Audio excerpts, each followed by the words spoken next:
Hello everybody, it's Christina here with another video. Today we are going to be talking about the World of Warcraft tarot. So I've sort of touched on WoW in previous videos, but never really gone into detail because I never had a real reason to. Well, today we have a real reason to.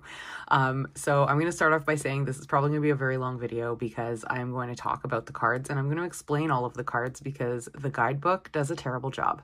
The major arcana, each card in the guidebook, it shows you or it tells you which character is on the card, but that's all it tells you. And then for the minors, it doesn't tell you any of the characters at all, which is really disappointing. So I had to do a bunch of research and make sure, I had the names right for everybody, and I'm going to touch briefly on their stories, like briefly. So I will tell you that every character in World of Warcraft, every like NPC, like non-playable character, has a very rich, deep story with a lot of details, and I'm not going to touch on all the details because otherwise we would be here for like 15 hours. So I'm going to briefly summarize and, try to tie it back to the name of the card, and I'm going to put pictures from the internet, none of which I drew myself, just pictures from Google. Most of the pictures are from Blizzard, just to show you what the characters look like, because these cards don't exactly match the art of the game. Now, I love the deck because I love World of Warcraft, and I'm just happy to have something. I even bought this incredible journal because oh my gosh, I'm so sorry. These are my little Sylvanas Windrunner Funkos. She's my favorite, so... Anyways, I bought a journal because I'm going to write my own guidebook. Look how beautiful this is. Are you kidding me? So I play Horde. I always have. I mean, I don't play recently, but it's funny when I talk about this game, I talk about it in present tense, but I don't actually play anymore. But I used to all the time, and I still love it very much. So here we have an orc. I think that's, yeah, okay. And then here we have a blood elf. And in the back, there's more art. Here's Orgrimmar, the major orc city, or the main orc city. And there's actually the Horde emblem in full. All right. So I didn't know I was going to get that beautiful art when I ordered this beautiful book, but I'm very happy to have it. And then one day I was scrolling Instagram, as one does, about maybe 4 or 5 months after this came out, and I stumbled upon this, which is the 20th anniversary limited edition. It talks about, the description on the website says that you get 5 holographic cards, a bag, a deck bag, and it's numbered. So this is deck 701 out of 1,000. So I just bought it. Again, I'm a huge fan, so I bought it to buy it, basically. But I have a lot to say, you'll see.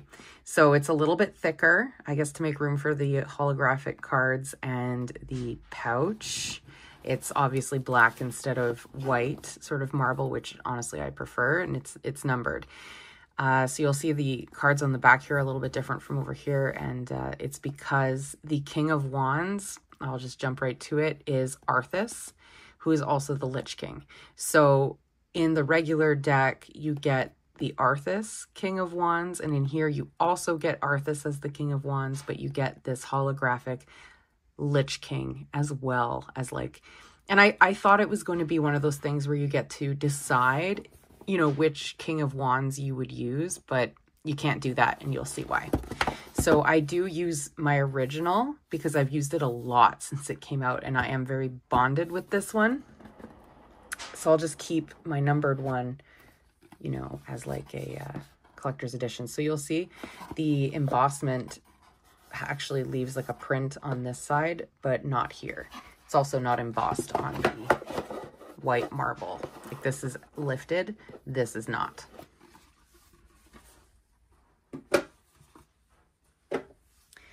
Inside you get the 2 guidebooks. They are identical, completely identical. So this one I haven't even cracked the spine at all because, well, I did a little bit, I guess, because how else did I see that it's the same? I did do like a flip through just to make sure it was the same, and it is. So I'll show you a little bit here. Spoilers. Okay, anyway, I'll show you a little bit here. So you open it up, you get a table of contents, a little bit of an introduction, you know, reading your cards, how to interpret your cards. There's some spreads in here. So there's Time's Trinity, which is the usual past, present, future. Destiny's Stallion. And then the Guiding Star. And then you get right into the major arcana, which you'll see it says here that this is Rathian, the Black Prince. Although his ambitions are both grand and noble, they can at times be dangerous and naive. So, fine. They talk about it a little bit, but like, this is so minor. Anyways. And then if you flip through to the minors, it no longer gives you that descriptive paragraph. Instead, it just tells you upright and reversed.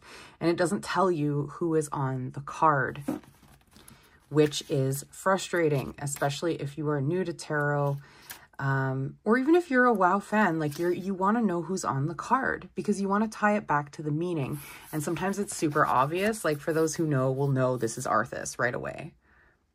But if you're somebody who doesn't play World of Warcraft, or maybe you played and you just didn't pay attention to the story at all, which is totally cool, you might not know that this is supposed to be Arthas. So this is my deck, my original one. I have edged it in this bronzy, Sharpie type thing. And I love this because it matches the backs beautifully, I think. I don't know. I think it matches really well. So you'll see there's spot gloss up in the corners and sort of in the middle here. You'll see like I've used it a bunch and shuffled it a bunch, so it is sort of curved, which is fine. They're thick cards. And then on the front here, you have that sort of gold. Words, help me. Frame. You have a gold like frame. And then the number up here, the title down here, they are not in gold foil, but it's there for you to see. So I am going to tell you right off the bat that since I do play for the Horde, I am going to probably have more details for Horde-related characters,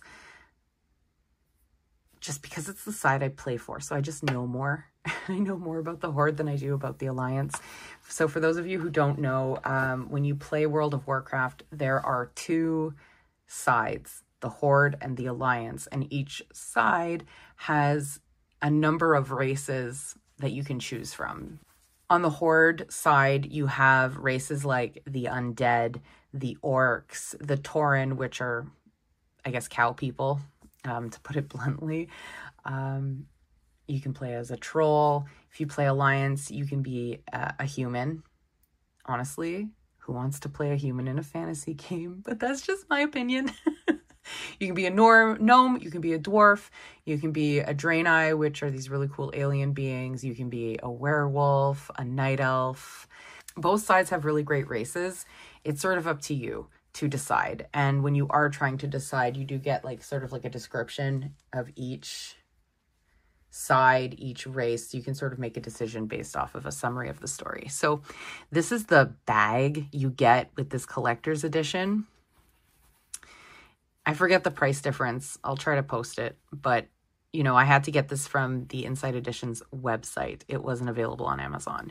This bag is horrible. I'm only keeping it to show you because you'll see on the collector's edition of the deck, like it's putting little threads everywhere. It sheds like crazy. It's terrible.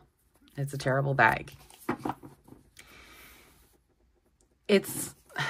I don't want to say that they just wanted to make money from the tarot community because, you know, the card characters and backgrounds of the characters do sort of match the card meanings,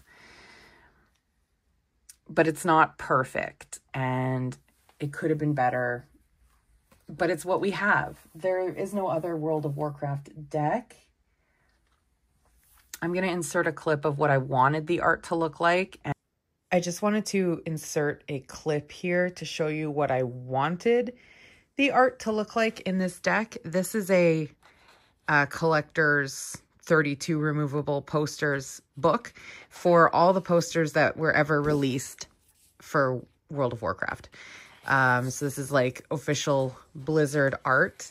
It's double-sided, so I don't have the heart to hang anything on my wall because I don't know what side I would choose. But this is what the art should have looked like for this deck. Look at that. Oh my God. So total lost, missed opportunity, but I guess we got to be thankful for what we did get, right? And, you know, the art I'm going to sort of place within this video is also going to show you how it really should have looked. And I do have issue as well with the special holographic cards.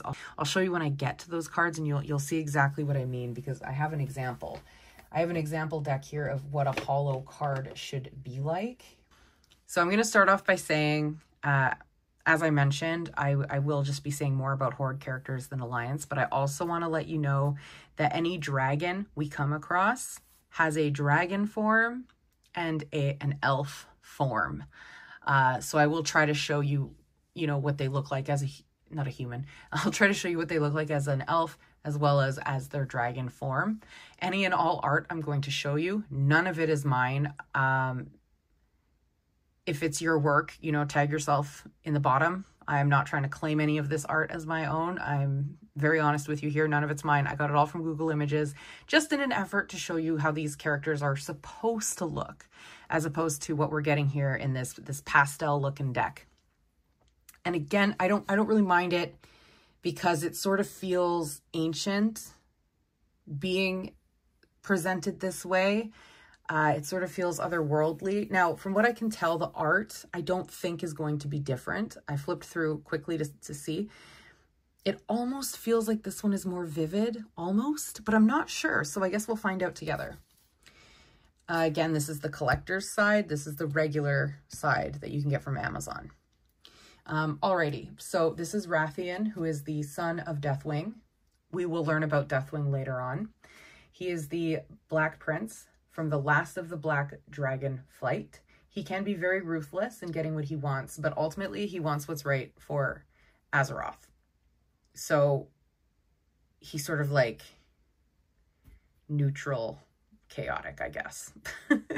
Azeroth is the name of the main planet where World of Warcraft takes place.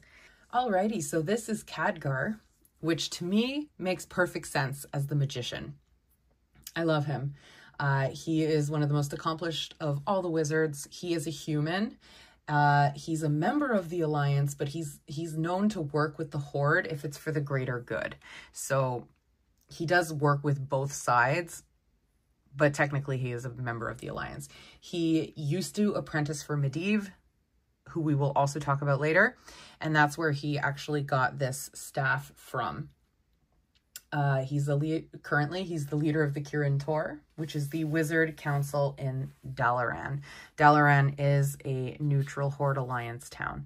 So I don't know if it's my imagination or my lighting or what, but I really do feel like the collector's cards are just like a touch more vivid.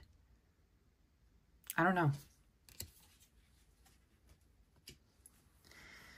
All right, so here we have the High Priestess, who is Jaina Proudmoore. She is also a human mage, sorry. She's the former leader of the Kirin Tor. Khadgar is now the current leader of the Kirin Tor. She had a serious romantic history with Arthas, who we've already sort of talked about, but we'll talk about in greater detail later. She is also currently the leader of Kul Tiras, which is a maritime human kingdom, and you can sort of see that. That's the throne she sits on, and she's got this anchor in the back. So it does match the lore. And her story with Arthas is really sad because they were in love. They ended up breaking up before he turned evil, but she has had visions that sort of showed her that if they had stayed together and he didn't turn evil, like they would have, you know, been together forever. And it's just sad that they broke up. So again, like I can sort of see a color difference. This one feels darker, more vivid. And the wallpaper back here is darker. It's like not a major difference at all.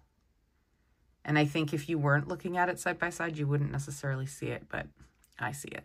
So who should have been the high priestess is Tyrande, who we are getting to right now. She is, this is Tyrande Whisperwind. She is the high priestess of Elune, which is the moon goddess in World of Warcraft. So you can see up top there, there's actually the 2 moons, because Azeroth has 2 moons. We'll talk about that a little bit later in more detail when we get to the actual moon card. She is the protector of night elves since the fall of Queen Azshara, who we will also talk about later. She is something else. She had a love triangle with Malfurion and his twin brother Illidan. They were both in love with her, and in the end she fell in love with Malfurion, who we will see later as the Emperor. So this is ultimately why they made Tyrande the Empress, is because her husband is the Emperor. So I think they wanted it to match, but it honestly would have made more sense for her to be the High Priestess, because she is the High Priestess of Elune. So I don't understand what they've done here, why they've done this. So now we're going to talk about these holographic cards. So it's stunning. Okay, can I capture it? I guess. Yeah, okay, there we go. So you can see, like, it is beautiful, the effect that they put on this. Right? That's gorgeous. All of the collector's cards should have had this effect. All of them. Because it was more expensive. And this is beautiful. Why wouldn't they do this to all the cards? But there's also a problem here because, look, the back is significantly different. This spot gloss has like a gold metallic on there that this one does not. And if we compare it to the backs on, you know, the rest of the collector's edition, it's the same as the regular. It doesn't have that gold, and the card is thicker. I don't know if you're going to be able to tell, but it's thicker. Like, this is very much a cardboard, and this is very much plastic. It's thicker, and if I pick up the deck, you can see where the holo cards are. So in the case of Arthas, where I was thinking, oh, great, I could take him out and replace him with the Lich King, you can't do that because when you're shuffling, you can feel it. So you know when you're going to pull the King of Wands, or in this case, the Empress, you know that's going to happen because you'll be able to feel it. There's a difference, and then the back is different, and it's, how am I supposed to edge this? It's plastic. Anyways, it's really, really frustrating. Now, I do have an example here of a holo deck that works, and I want to do a full review of this eventually. This is the Moon Power Tarot, and it is holographic. I mean, it's different holographic, but it's still holographic and also paper. And you can see how beautiful that is, but it's a functional deck. Like, these are paper cards. They can be shuffled. This cannot. So was it supposed to be like an art piece? Like, am I supposed to frame those and look at them and go, ooh, pretty? When they should have just been functional. Like, we'll never know, right? It's just frustrating because it's beautiful. It's so pretty, and I just wish I could have actually used it in the deck. All right, here we are at our Emperor, which is Malfurion Stormrage, the first mortal druid. He is the twin brother to Illidan Stormrage, and he was the apprentice to the demigod Cenarius, who is the one who taught him the way of the druid. He leads the night elves with Tyrande. These two look identical. Here we have the Hierophant, which is Thrall, who I love very much. So this is Thrall, everybody. He is an orc. He's the world shaman and earth warder. He's no longer the war chief. And this is a picture of him as the world shaman, because he's not on a throne. He's at this elemental sort of rock back here. So he started as the chieftain of the Frostwolf clan, and he was the war chief for the Horde for a long time, like I said. When his parents came through the dark portal to Azeroth initially, they did die. So he was captured as a baby and was kept as a slave. So his birth name was Goel, and when he was captured by the humans to become a slave, he was renamed to Thrall, which means slave. I think he's the Hierophant because when he left his position as leader of the Horde, he sort of became like a recluse almost, and they go to him when they need like advice, because he's sort of above everybody, not in like a condescending way, but he's sort of above it all. He doesn't really care about power and domination. He just cares about like keeping the peace.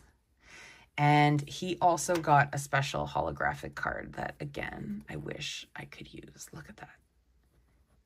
That is so pretty. It is so cool.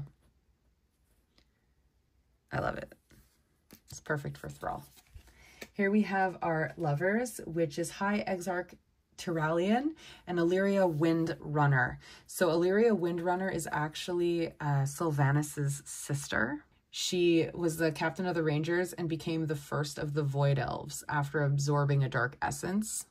And then Tyrallion is one of the first 5 paladins. Again, we're looking at Alliance characters here. That's pretty much all I got. So here we have Illidan Stormrage, the Betrayer. So the second expansion that ever came out was sort of all about his story in the Burning Crusade. It was very exciting, and his big tagline was, "You are not prepared." And none of us were, turns out. So originally he was a good guy, and originally he joined the Burning Legion to sort of infiltrate and try to stop them. And he did eventually return to his fellow Night Elves, but because he participated in the creation of the Well of Eternity, he was rejected and banished and imprisoned for a very long time. I think it was something like 10,000 years. Later down the line, Tyrande did rescue him because she, you know, she was friends with him. Ultimately, she chose his brother, but she was friends with him. So she released him, even though Malfurion told her it was a terrible idea. Because he hated the Burning Legion, especially for getting him put away for so long, he really wanted to help to take them out. But in the end, he was driven mad by this desire to take them out, and he became just as bad as them. He left for Outland, and he proclaimed himself to be the Lord of Outland, and he lived in the Black Temple, which was a raid that you could do. Here we have Varian Wynn, who is the former king of Stormwind and former High King to the Alliance.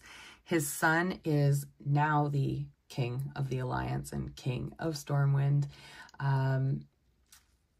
So we will see him later. But here he is with a lion for strength, which is perfect because the lion is actually the official animal for the Alliance. So really any character, a lot of the characters could have taken up the mantle of strength, but I think they gave it to him simply because of the lion and the Alliance.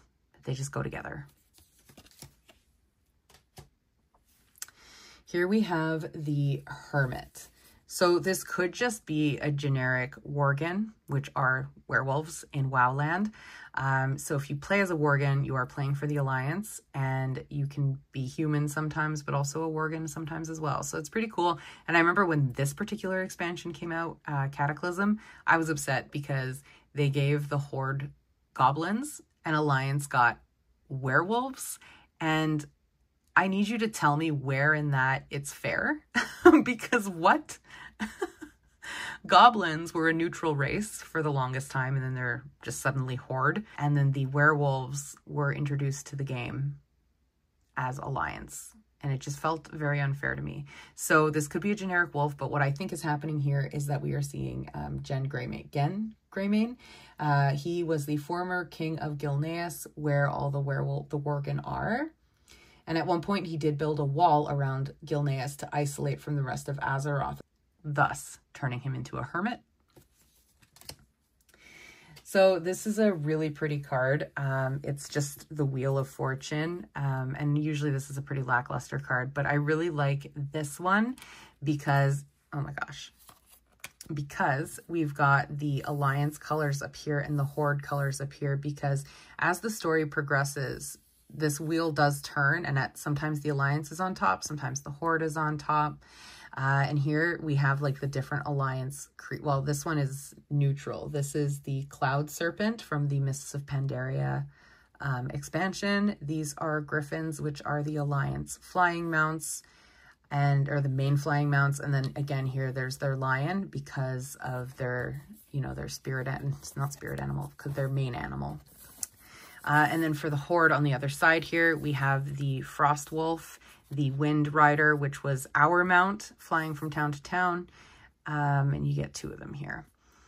And then on the wheel itself, it's super fun. There's a banner on this side for the alliance side, and then there's sort of chains because, or the horde is a little bit more industrial, brutish maybe. Here we have the alliance lion and the little horde symbol. And then these are all the little symbols for the different races, which is so cute. It's so tiny, but it's such a great little detail. So that's the Forsaken, the undead. This is the orcs, trolls, the Vulpura, the blood elves, the blood elves, the goblins, and then oh my god, this is cool actually, because these are the 2 races that are neutral. So these are the Drakthir, which could be horde or alliance, and these are the Pandarians, which also could play horde or alliance. Now, pardon me, I'm very sorry, I don't play alliance. So I'm gonna guess this is the dwarves for Ironforge. That's the Loradron. Sorry, I can't say that city to save my life, but it's what became Undercity eventually. I think this is probably the humans. Worgen. The Draenei. No, this is the Draenei. So this would have to be the Night Elves. And then that's going to be the gnomes. I think I'm right. Let me know. Okay, and so the Wheel of Fortune also... The Wheel of Fortune also got to be a holographic card. Again, so incredibly pretty. And this is probably the card they put the most thought into. Just looking at the crest up close and seeing what all these little symbols are, these creatures. This feels like the card they put the most work and effort into. Here we have Uther. And again, I don't know if it's picking up, but the blue is so blue here, and this is very pale blue. So I think I'm right. I think the colors are more vivid in the collector's edition. But again, that's like a lazy thing to do. Ooh, the collector's edition's a little more vivid. La-di-da. It's not even that big of a difference. They should have all been hollow. But whatever. I digress. I'm not going to say it again. That's just how I feel. Now you know. So this is Uther, the Lightbringer. He was also one of the first 5 initial paladins. And ultimately, he was betrayed and murdered by Arthas. Here we have the Hanged Man. This is Vol'jin. I love him. He is a troll. He was formerly the High Chieftain of the Darkspear Trolls. He was promoted to War Chief of the Horde after Garrosh Hellscream, who we will talk about a little bit later. Ultimately, he died from fell poisoning at the Battle of the Broken Shore, and he did name Sylvanas as the new war chief, which did turn out to be a horrible decision because she's not exactly sane is the word I'm going to use. So there we have it. Here's Vol'jin as the Hanged Man, and I think he was chosen to be the Hanged Man because he had, he was dying and he had to make that decision of who is going to be the next war chief. Here we have Death, which is Zoval the Jailer. He uses domination magic, and he is in charge of the Maw in the Shadowlands, which is where you go when you die. And the Maw specifically is for evil doers, and he twists and he tortures these souls till they agree to work for him and be his slave. So you'll see here that we have some small figures down here. This is Sylvanas, and they put her here because at one point he was allied with her. And here they have Anduin because at one point he used his powers to control Anduin. So it feels a little bit like it should have been the devil card, just based on having the two figures and how he used these two figures. But again, whatever. I'm just happy to have a World of Warcraft deck. And I'll tell you, it does read really well. Here we have Temperance. This is Alexstrasza, the red dragon aspect. So she leads the entire red dragon flight, as well as is sort of the boss of the rest of the dragons. All the dragon flights, the blue, the bronze, the black, all of them. She is the life binder and the guardian of all living things. Here we have the devil. This is Death Knight Zalata. She's an ancient, malevolent being of the void, and she can take on any shape. So this is why they've chosen her to be the devil. This is like an awesome choice. It really is. This blade that you see her holding, she used to be trapped in this dagger, and anybody who would wield it would be corrupted by her through whispers. And she would manipulate them into doing all kinds of evil things. So there was lots of death and destruction for everyone around the wielder here. There's a star above her head that's upside down, which is very clever for the devil. And I think she's just an awesome choice. The tower is a fun one because this is the Sword of Sargeras, which is this crazy demon lord. We'll learn about him later, but he tries again and again to come to Azeroth to just destroy everything. And in one of the attempts, he threw his sword to try and break the whole world. And the sword landed in Silithus, killing the ground it landed in. And it is massive. I'll insert some pictures, but it is massive. And from what I understand, it is still in the game. Here we have the star, which is King Anduin Wrynn, who was the son of Varian, the current king of Stormwind, High King of the Alliance. Like, ooh, tra-la-la. Sorry. If you play Alliance, I'm really sorry. You know, I play Horde. I gotta keep the rivalry alive. Otherwise, what's the point? I believe he's holding a dual blade there that we will talk about later when we get to the Two of Swords. So he also, oh, I don't want to give that spoiler, but he also got to be a foil card. And it is beautiful. I guess he got to be the star because he's like the hope for the Alliance, being their current king. I don't know. So pretty. Sylvanas as the moon. I think she is the moon because her story is so deep and she does have secrets, you know, and she does sometimes create illusions with her motives. We're never really sure which way she's going to go because sometimes she makes really great decisions and other times she's murdering for nothing. So here again, we have the two moons. The white lady and the blue child, they embrace or eclipse once every 430 years. Ultimately, her story is very sad. Like, there's a reason why she is, you know, crazy.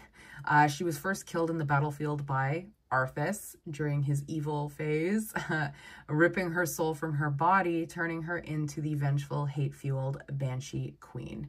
When she reclaimed her body, she vowed revenge against Arthas and gathered all renegade undead, naming them the Forsaken, and that's when she joined the Horde, hence why in game 1 you can, well, you still can, but the race was introduced in the first game. The first, before any expansion, you could play the undead. Much later, she was appointed war chief by Vol'jin, and we all know, well, some of us know how that turned out. I will explain it a little bit later. Now, the second to last foil card did get to be Sylvanas with the moon. And again, beautiful, but completely unusable. Such a pity. Here we have Prophet Velen, who is the leader of the Draenei. He is aided by the light. That creature in the back is ultimately what saved him and his people when he had a vision of the future. many thousands of years ago, where Sargeras tried to manipulate him along with, it's either Kale Fass or Kale Jaden, help me out, and Archimonde to, you know, join forces. And Prophet Velen had a vision saying that it's a terrible idea to join with Sargeras because he does not mean what he promises. And then he was saved by that creature in the back, and all his people, or some of his people, got to be rescued as well. And that is why he is the sun. This is our judgment card. This is Palagos, the arbiter. So anyone who crosses into death / into the Shadowlands, their lives are analyzed and an appropriate afterlife is assigned, which is why he is perfect for this card. This is a perfect match. Here we have the world, which they basically just used the world of Warcraft as the card. So here we have Azeroth, the sun, our 2 moons. Here we have Draenor, which is in the past, and this is Outland. So these 2 are the same planet, but this, as Draenor, is still, I guess, alive and lush, whereas this one is a little bit corrupted by fell magic, by all of Illidan's fuckery. And have I sworn before on here? I swear sometimes in real life, so I guess that came out, sorry. But anyways, that's what we have for our world card, and I think it's pretty perfect. All right, so here we are into the minor arcana. So this is when I had to do my research to figure out who was who. There are a handful of cards that I couldn't pinpoint to a specific character, despite trying very hard. So if there are some in here that I'm like, who is this? I couldn't figure it out, and you know, please put it in the comments. That would be great. So here we have a Vulpera, which is a member of the Horde. This specifically is Kiro. Although now I'm looking at it, this looks like it might be a chick, but the outfit certainly matched Kiro from what I could see. So I could be wrong. But if this is Kiro, this is the caravan leader of the Vuldunai, which is a certain section of Vulpera, and he or she, I'm not sure at this point, has a spot on the Horde Council. So here we are with the 2 of Wands, and this is one of the ones I couldn't figure out. So this is obviously a Draenei, an Alliance alien race, and we have 2 wands here. To me, this looks like a paladin. So maybe the choice is between the 2 weapons. I'm really not sure. I couldn't figure out who this character is. So again, if you know, let us know. Here we have Lily Stormstout for the 3 of Wands. She is the niece of Brewmaster Chen Stormstout, and they traveled to all kinds of different continents together, just exploring. So they're travelers. So that makes great sense for the 3 of Wands. I love that a lot. The Pandaren are neutral until you reach level 10, and then you get to choose if you want to be Horde or Alliance. Here we have the 4 of Wands. This was wonderful to see. These are the Murlocs. They can be quite creepy, but also quite cute. They are incredibly annoying in game. They live on the coastline, and if you go too close, one will come after you, and many will follow, and it can be annoying. And they make an incredible noise that I'm not going to do, but if you know, you know. This is the 5 of Wands, and again, to me, it doesn't look like specific characters, but maybe it is. Like, I'm really not sure. We've got dwarves here, and then this is probably a human, and then we have 2 blood elves. So they're squabbling, they're debating, they're, you know, having some sort of an argument. So it really does speak to the 5 of Swords, or sorry, 5 of Wands. I love it. I think it's really cute.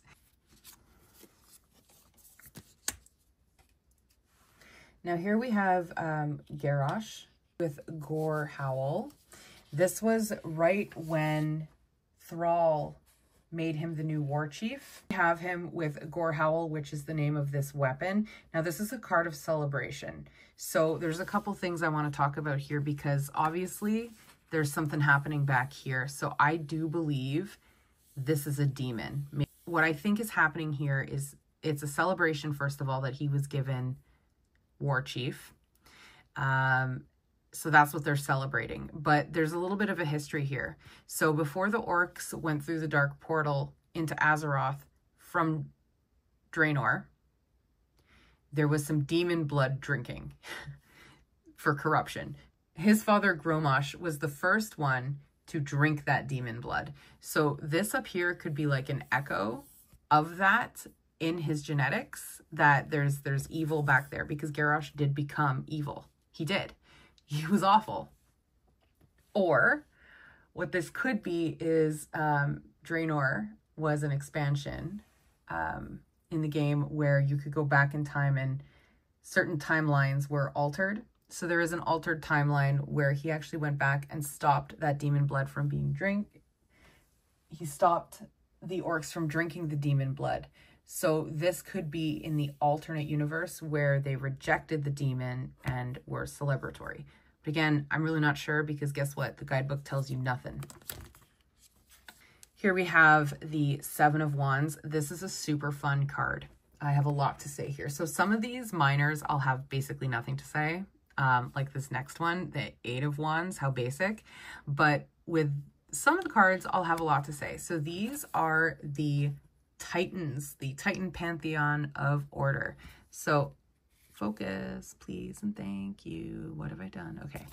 So here we have in the very back is Sargeras, back center. So he was a Titan before he became evil and created the Burning Legion and caused all kinds of chaos. So originally he was a guardian and a protector. So in the top left, we have Norganon, which is the keeper of celestial magic and lore. And then here we have Amenthul, which is the leader of all the Titans here. He's the oldest and the wisest. Here we have Ionar, which is the only female in this pantheon. And she is the patron of life and nature. And then right here we have Galganoth, which is the Lord of Skies and Oceans. And he's the one who empowered all the dragon aspects like Alexstrasza. Down here we have Agrimar, who was actually Sargeras' assistant. Sargeras murdered him, only to resurrect him and force him to guard the Burning Legion's heart. So this poor thing did not have a good time. And then here we have Khazgaroth, which is the Shaper of Worlds. And I think ultimately this became the Seven of Wands because in the end, they ultimately had to turn on Sargeras. You know, he thought he was doing what was right, I suppose, by creating the Burning Legion. And he was alone in that because these guys wanted nothing to do with it.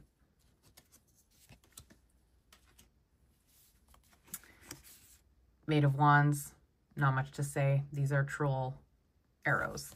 Here we have our Nine of Wands, which is Bane Bloodhoof, the High Chieftain of the Tauren tribes in Mulgore, in Thunderbluff, which is the major city for the Tauren race. He did have to take a stand against Sylvanas during her reign of terror. So I think that's why they chose him for the Nine of Wands. Here we have the Ten of Wands, which is Sibelian, aka Baron Sablemane. So he is another son of Deathwing, who actually entrusted him with the Black Dragon flight long before he went crazy.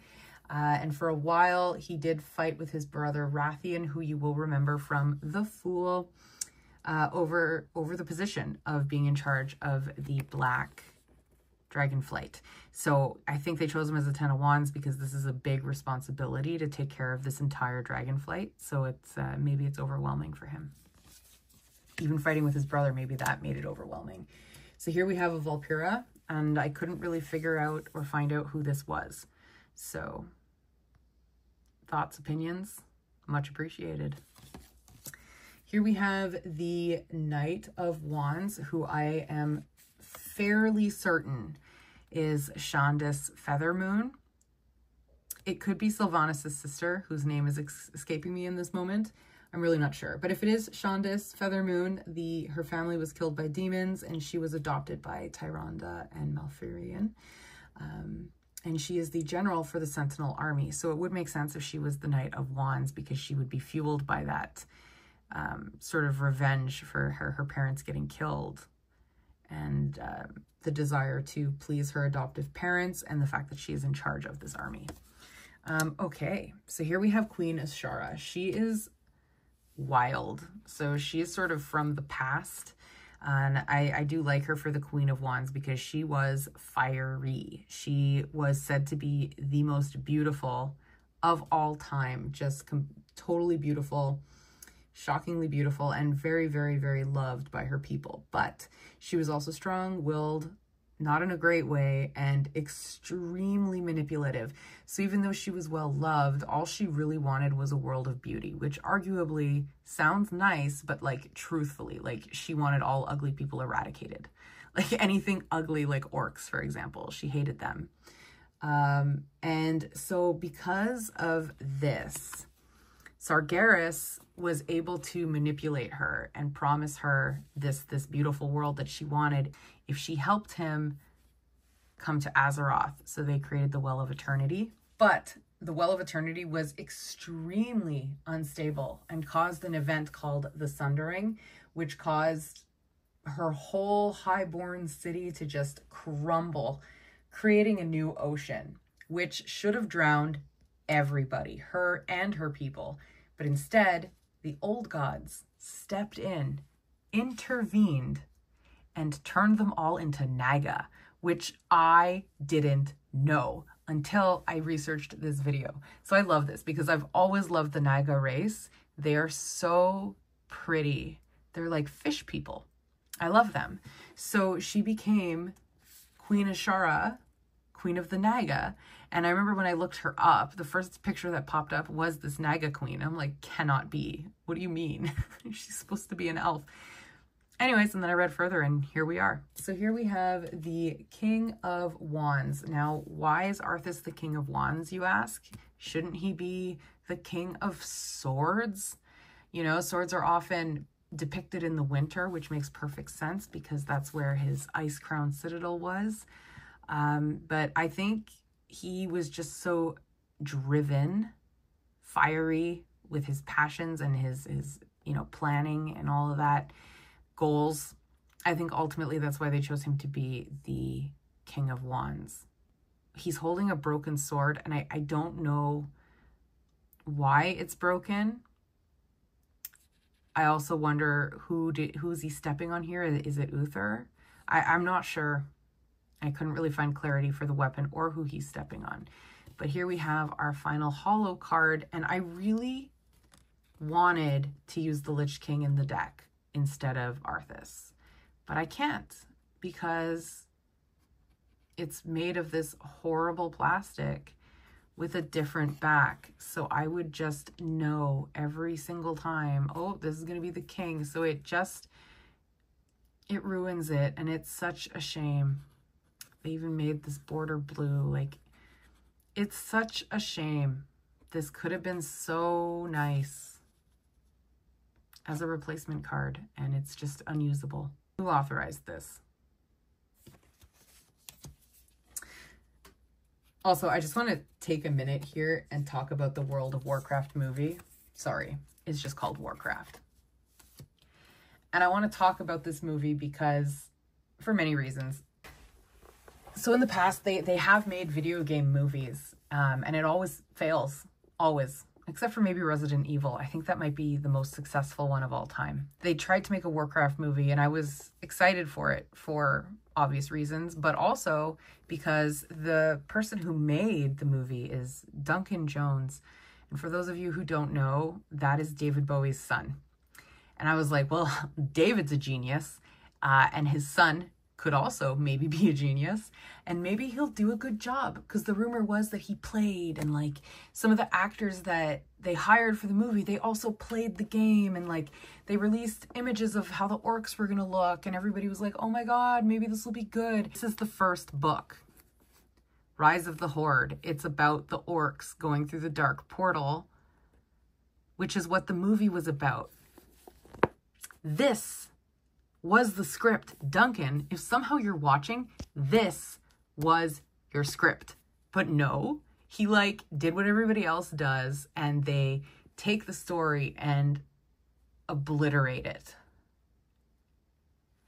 They changed so much. I'm not going to get into it because we're not here to talk about it, but they obliterated the movie, and it could have been something. It could have been something. It could have been the next Lord of the Rings. That's how rich these stories are, you guys, I swear. But no, they had to ruin everything. And like, the story of Arthas is way later after that book, but they could have started there. That would have been one hell of a movie because his story is crazy. All right, let's carry on. You can see the color difference big time here. Here we have Tyrion holding the sword Ashbringer. All right, so here's that sword that I mentioned earlier from the star card that turns into two blades.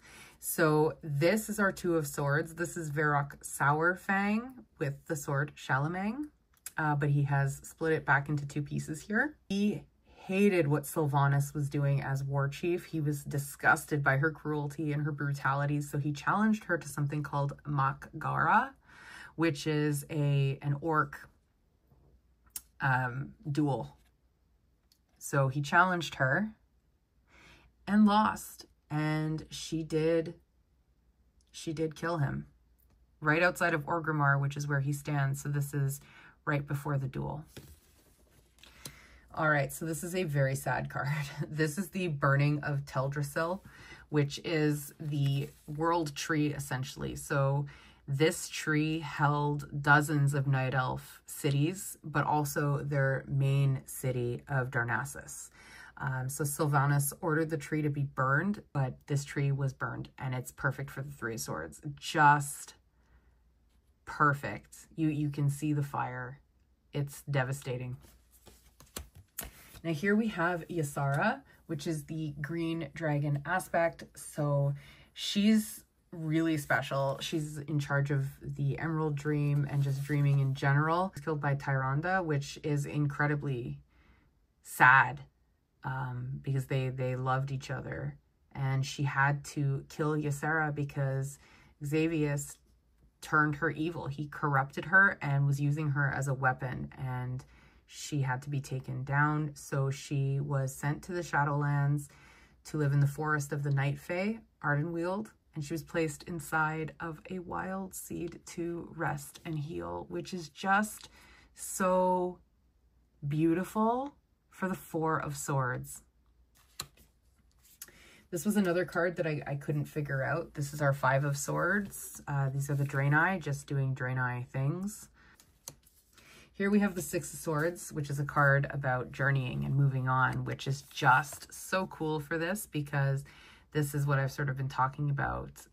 The orcs on Draenor getting ready to go through the dark portal. You can see it in the back there. Here we have a fun card. This is the Seven of Swords. This is Medivh. So this is the one who Khadgar was an apprentice to from our Magician card. He is in front of Karazhan, which was a really fun raid. Before he was born, he was cursed, I believe possessed by Sargeras, Lord of the Burning Crusade. Man, he's relentless, man. He was able to influence Gul'dan, who we'll see later in the Suit of Cups, to convince him to drink that demon blood and bring the orcs to Azeroth through the dark portal. So this was like Medivh's fault, basically. He was ultimately killed and then resurrected by his mom to end up in Karazhan, all fragmented and lost. So this is where we see him. He's not really a bad guy, but also, can you trust him? I don't know. And then here we have Kael'thas Sunstrider. He was a prince, a blood elf prince who had honorable motives, only to wind up being corrupted and killed. His soul was sent to Rivendell in the Shadowlands, where you are meant to atone through torture and are forced to carry a sin stone, which is sort of like a manifestation of all the things you've done wrong. So I guess the more you do wrong, the heavier your stone is. So that's our 8 of Swords. Sounds like a nightmare situation to me. The 9 of Swords, which is nightmare, which I love for this because these are the old gods. So these are the old gods. They're basically just like grotesque pounds of flesh with tentacles and eyes, parasitic eldritch horrors, just disgusting. There's Sethun, N'Zoth, Yogg-Saron, and Yasharj. I'm a big nerd, aren't I? It's okay. I'll accept the title. So they ruled over Azeroth during its primordial age. And they are so like embedded in the earth that to destroy them could destroy the planet. So instead, they're just sort of left alone, buried deep, trapped deep in the earth. But they can still influence Azeroth. And they do remain a threat. For example, they intervened and turned Ashara, right? Queen Ashara and all her highborn into the Naga. So they can still influence. And I do believe you can still go into raids and fight them. Here we have Nathanos Blightcaller. He was a champion, bodyguard, and confidant to Sylvanas. And ultimately, he was killed by Tyrande, by her warglaive. You can see it right there. Here we have our Page of Swords, which is Talia Fordragon.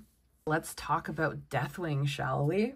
So this is Neltharion, who was later named Deathwing. He is the former Earth Warder, and he was the leader of the Black Dragon Flight.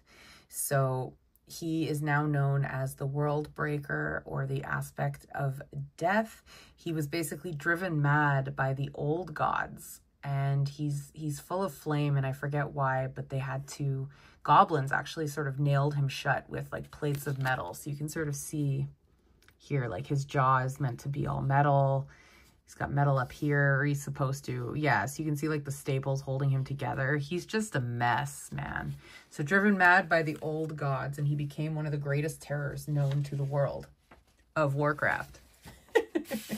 When you kill him, this is the sword he drops. So this is Gurthalak, the voice of the deeps. I don't know. Maybe he should have been the Knight of Wands. Anyways, here we have our Queen of Swords, which is Timanji, the Queen of the Zaldari Empire from the Dragonflight expansion. So this is a fun one here. This is our King of Swords. So this is Naz Dormu, which is the leader of the Bronze Dragons, the timeless one, the guardian of time. He spends a lot of time in seclusion, and he does just that. He looks after the time ways, hence why he has this hourglass up here. And back here, this is super interesting because this is sort of the dark side of him, or the dark version of him. Murozond. This is his alternative dark self.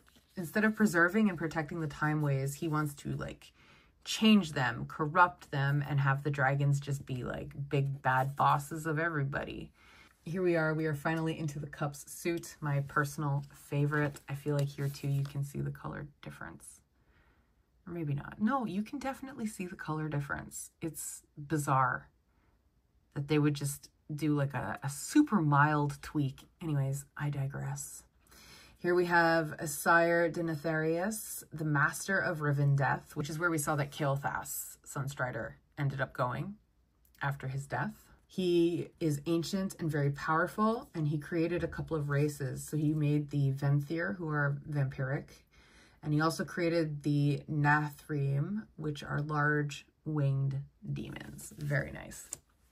The Lovers card. These are 2 Alliance men. There's Matthias Shaw on the left there, and Flynn Fairwind. So Matthias is like the intelligence leader of Stormwind, and he's a master tactician.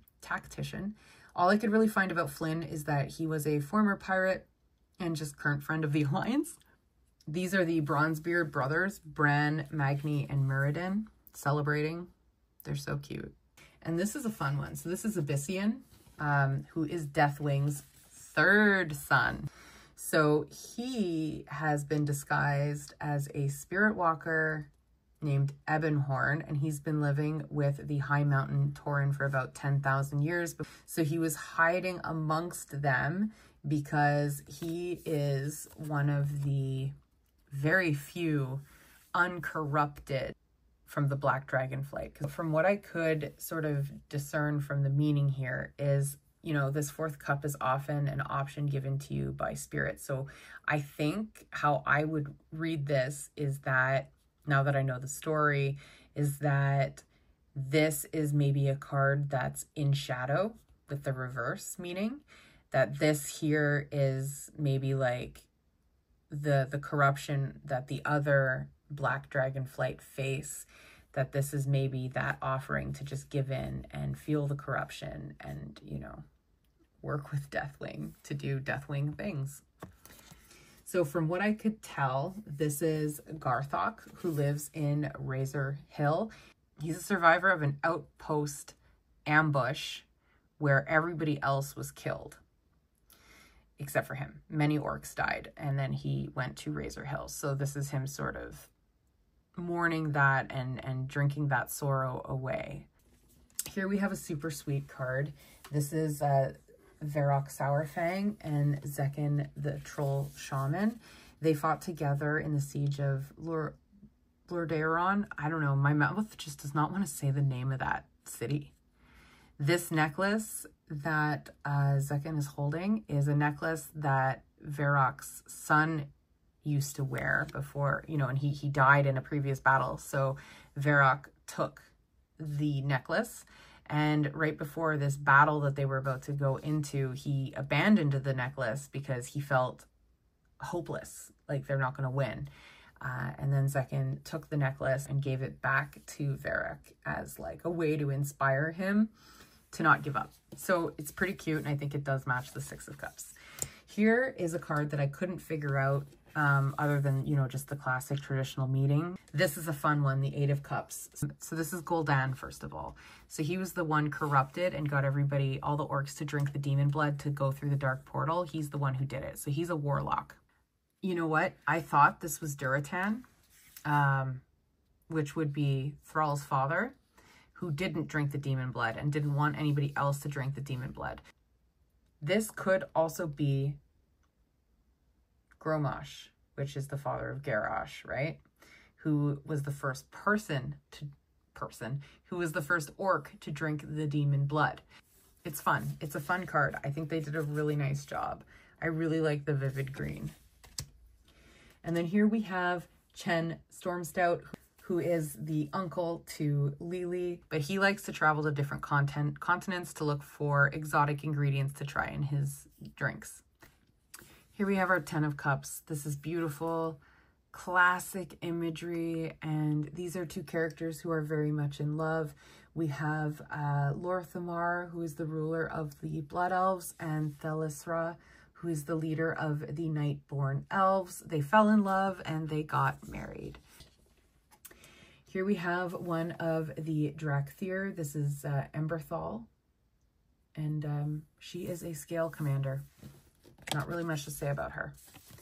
Here we have Celia Menethel, who is Arthas's older sister.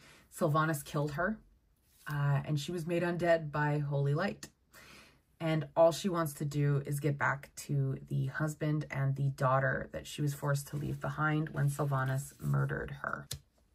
Here we have the Queen of Cups. This is a Tauren. This is Mila High Mountain, and she's the High Chieftain of the High Mountain Tauren. I love the Tauren. They're very sweet. They're very peaceful, and I really like her as the Queen of Cups for that. Here we have Cenarius, who we touched on earlier with Malfurion. He is a demigod who is actually the son of Elune. He is worshipped by the Night Elves, and he's the patron to many druids because, of course, he brought druidism to the mortals. So he's a great King of Cups. We are finally on the final suit here, everyone. This is Rokan, the Shadow Hunter from the Dark Spear tribe. Here we have the Two of Pentacles. This is Marithra, who is a green dragon, currently taking on the form of a night elf for the sake of this card. Renewing the pact the centaurs have with the green dragons. to protect the Emerald Dream. And in the back there, they're building the Oath Stone, which represents the promise to protect. So really, this should have been the Three of Pentacles, because I'm not sure what's work-life balance about this, unless we're talking about the balance between renewing with the Centaurs versus not renewing with the Centaurs. I'm not sure. But what we do have for the Three of Pentacles here is the Council of Three Hammers. We have Moira Bronzebeard, Muradin Thrasin, and Falstad Wildhammer. They are meant to provide fair and even representation for all three dwarven kind, because they're each from one of them. The Bronzebeards, the Dark Iron Clan, and the Wildhammers. So it's a cool concept. And it does work well for the Three of Pentacles because they have to collab to provide that fair representation. Here we have the Four of Pentacles. We have Gallywix, who is not cool. He's the original trade prince. He is a goblin, and he's extremely selfish and very much known for hoarding the wealth. Here we have the Five of Pentacles, which is a stained glass display of the incarnates. So the incarnates are these big dragons who rejected the initial gifts from the Titans. So they are not part of the dragon aspect crew, but they decided, instead of taking that blessing from the Titans, to take on elemental representation instead. So the one standing here, who is also pictured on this stained glass art here, which I think might be from one of the raids. But anyways, we have Veranoth, the Frozen Heart. So, you know, that's representative of ice. We have Firak, the Blazing, for fire. Razageth, the Storm Eater, for storms. And Iridacron, Stone Scale, earth. I'm not sure why it's good for the Five of Pentacles, though. When you read with these cards, you don't necessarily have to take the lore into consideration, which is maybe what they were thinking. But some of them do match. So here we have the Six of Pentacles. We have Greymane here again, saving his family. He's saving them while in Worgen form, essentially. The woman he's holding is his wife. She was on a ship that was attacked, and her leg broke. So the ship is sinking, her leg is broken, and this is her little daughter that she's holding. So the mom's name is Mia, the daughter is Tess. So Tess, who was a little girl at the time, didn't want to leave her mother. So because neither of them were going to leave the ship, they were basically going to drown. So they were on their way to Darnassus, which explains these night elves down at the bottom. So he turned into a worgen and jumped on the ship, saved them, and brought them over to Darnassus. So I sort of see why that Six of Pentacles is not quite charity, but he is saving them. And then here we have the Seven of Pentacles, which is Gelbin Mechatork holding his weapon, which is called Wrench Caliber. So the gnomes are very much known for building and creating, and you know, they're tech wizards here. So he's the king of the gnomes. Here we have the Eight of Pentacles, which is just a lovely card. This is Chef Nomi, who works in Dalaran. We've got ourselves a Pandaren chef. And this one was a little bit tricky, but I'm pretty sure I hit the nail on the head. This is Monty Gaslow, who is the current trade prince since Gallywix is out of the picture. He wanted to remain neutral, but he did always favor the Horde, which is, I suppose, eventually why the goblins joined the Horde. This feels very Eight of Pentacles, so I'm not sure what makes it 9, but whatever. Here we have the Ten of Pentacles, which could be Abyssian again. I'm really not sure. The horns certainly match. The piercing certainly matches. I just couldn't find anything about him taking care of dragon eggs, you know, because he left the Black Dragon flight to hide with the High Mountain Tauren. So I don't know if this is actually him. It's hard to say. So any insight would be great. Now, here we have Xavius, which is the Nightmare Lord. This is the one who corrupted Ysera. He was given his powers by Sargeras. Surprise! He changed him into a satyr, and he was once Queen Ashara's High Counselor. And I guess Sargeras turned him into a satyr from there, and he went on to corrupt poor Ysera, who who ended up getting killed by Tyrande. This is a fun one. This is Bolvar 4-Dragon, who I guess is related to Talia, right? He was tortured by Arthas, and then once Arthas was killed, Bolvar took up the mantle of merging with the Lich King by wearing the helmet, and his plan was to contain the evil.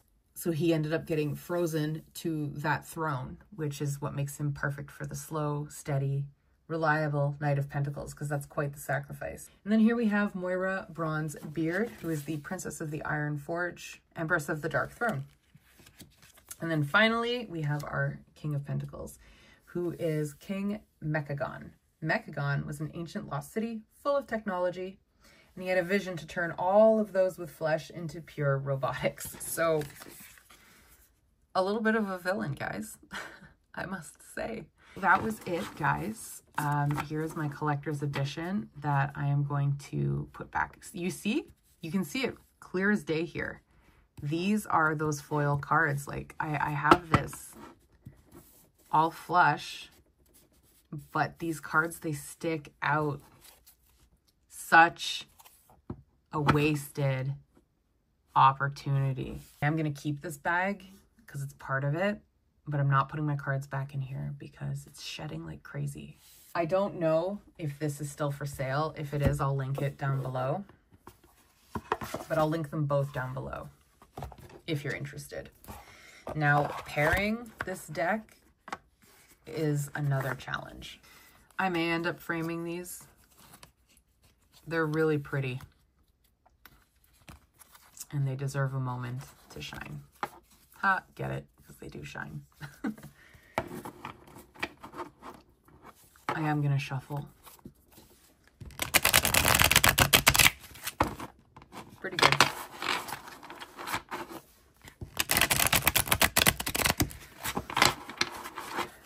This deck is very watercolor oriented, right? So I think my first pairing is going to be the Wild Unknown, just because they do sort of match. It's hard because this is a fandom deck that does not have a fandom oracle. That is okay. You don't have to match fandom with fandom, but my brain wants to, you know? So let's try this. So the Forest, 8 of Cups, Knight of Pentacles.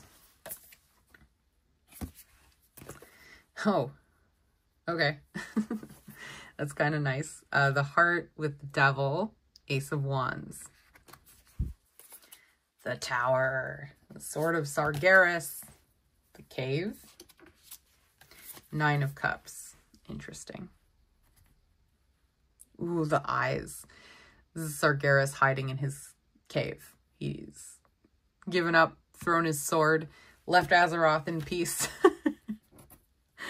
He's hiding, waiting for his next opportunity. Just being a little emo demon. The Shaman with the King of Wands and the 6 of Swords. Too bad Thrall didn't show up here. Oh, okay. As I was saying, Thrall showed up. That's pretty cool. Honestly, I shuffled, guys. So Thrall is a shaman. He is the shaman. And there we have it.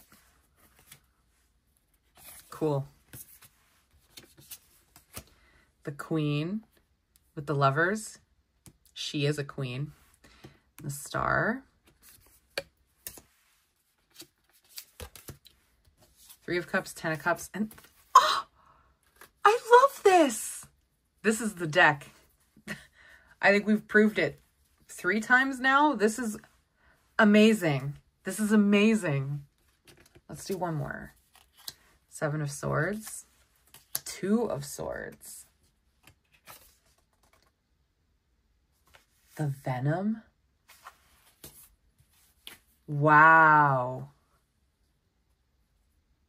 Even if we don't take World of Warcraft lore into consideration, it speaks to one of the choices being very bad for you. Twice. So you have to be very careful, because one of the choices you have to make is not going to work out real well. This was cool. For those of you who are curious, I, as I mentioned, was Horde, and I was also a Blood Elf, Mage, Fire Mage to be specific. Here we have Paulo Barbieri's Star Dragon Oracle. I wish all the dragon aspects did feature in this deck. The blue dragon flight is not in the deck anywhere. Before I read the guidebook, I thought the Fool was going to be the blue dragon flight, because this is a blue dragon we're looking at, but it's not. It's Rathian from the black dragon flight. So anyway, just a lot of missed opportunities. It's unfortunate, but that's how it played out. So here, let's see. We have lots of dragons in the deck. So actually, so the healing with the Chariot and the Four of Cups. I didn't talk about this before, but I do love Illidan as the Chariot because he was so driven for his goals. So driven. So healing, choice, understanding consequences. Oh, that's cool for both of these cards, lore included. Five of Cups, Page of Cups, the Self, gathering your power. Ooh, that's what he's doing. He's gathering his power and recovering from the traumatic event he went through. Knight of Cups, grief. Oh my God. Pardon my dramatic reactions over here. This is fantastic. She lost her family. Sylvanas killed everybody. Grief, accepting loss. This is wonderful. Strength, trust, love and friendship. This is perfect for both of these cards. Nine of Swords, Sylvanas, and Enlightenment moving forward. Oh my God, there's a moon up there. Effort, the Sun, Two of Wands. So this is cool because Draenei, effort, conquering your demons. He did not buy into the demon's lie and he saved his people.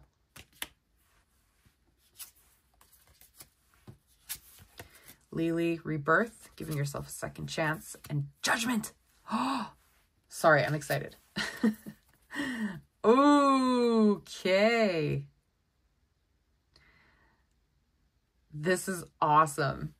I can't. Independence, carving your own path. Five of Wands.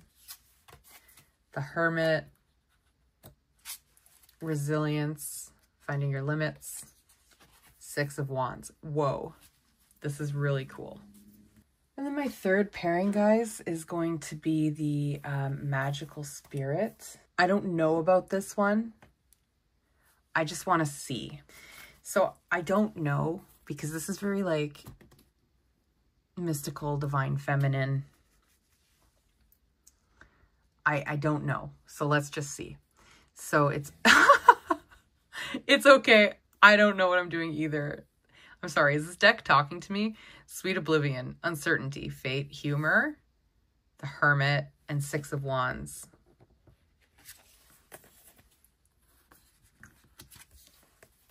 Don't worry, darling, you'll find a way.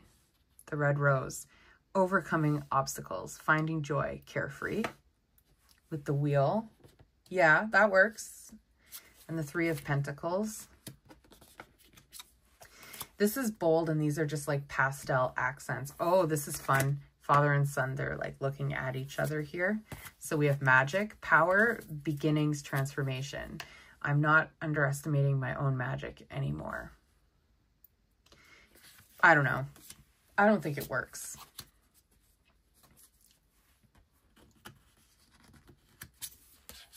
I don't think it works. This is too like modern day, and this is too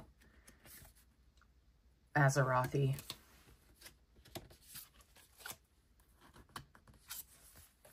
You are worthy of beautiful things, the Servant Queen. divine, magnetic, valuable. No, no, this doesn't work, you guys. I do have Seasons of the Witch, the Beltane Oracle here that we can just sort of take a look at and just see if they match. Oh my God. Drama. These two used to be lovers and they obviously don't like each other anymore. But anyways, there we go. So Goddess, make sure you feel it in your bones, for you are what you believe. Cool. Primal, there's no other way around but through the very truth that lives within you. Okay. So this is kind of cool because these decks are pretty watercolory. So maybe any of them would work. This does work. The Magician has all the tools that he needs. And then the Six of Swords, you know, they're going through, the orcs are extremely primal. And there is no other way around but through. They're going through the portal. It works, right? Maybe. Six of Cups with Phoenix. And the Nine of Cups. I put the whole deck back here because I was originally gonna stop filming. So summoned, your flesh rises from the ashes and into the expansive flame of your soul. I don't know if it works, guys. Fire Festival with the Ace of Pentacles and the Seven of Cups. Page of Wands, Creation. Through the darkness I crossed and still I found myself in the presence of life. Whew, okay. This is nice, actually. This Page of Wands is full of ideas. And the Empress is literally this, right? Usually creation. Five of Swords, manifestation.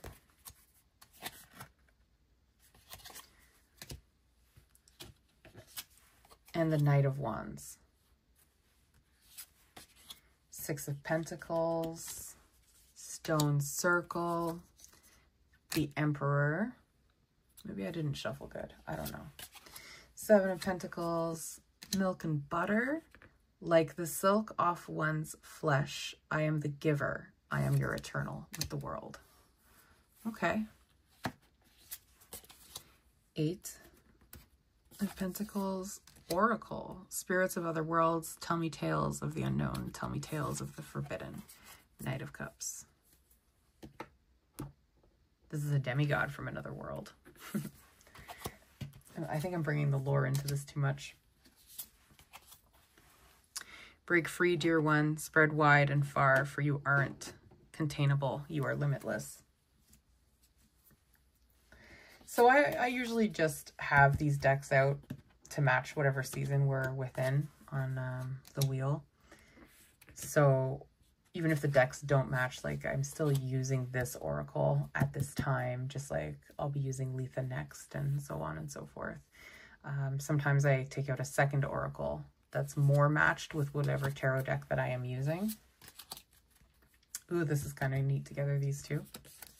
Ooh. Okay, so it is through remembering that you will wake the ritual of your existence and be reborn in mighty celebration. So these two were reborn, but for the bad, right? For the bad, for sure. They used to be good. Let's just do one more. Sacrifice, the Fool, and the Queen of Wands. Ooh, ooh, ooh. She did ultimately sacrifice her people and get them all transformed into Naga. I'm such a liar. Here we go. Another one. Love spell. Let the honey of your soul swell in the depths of love. All right. This is where we will stop. Thank you so much for watching what I can only imagine is going to be an incredibly long video.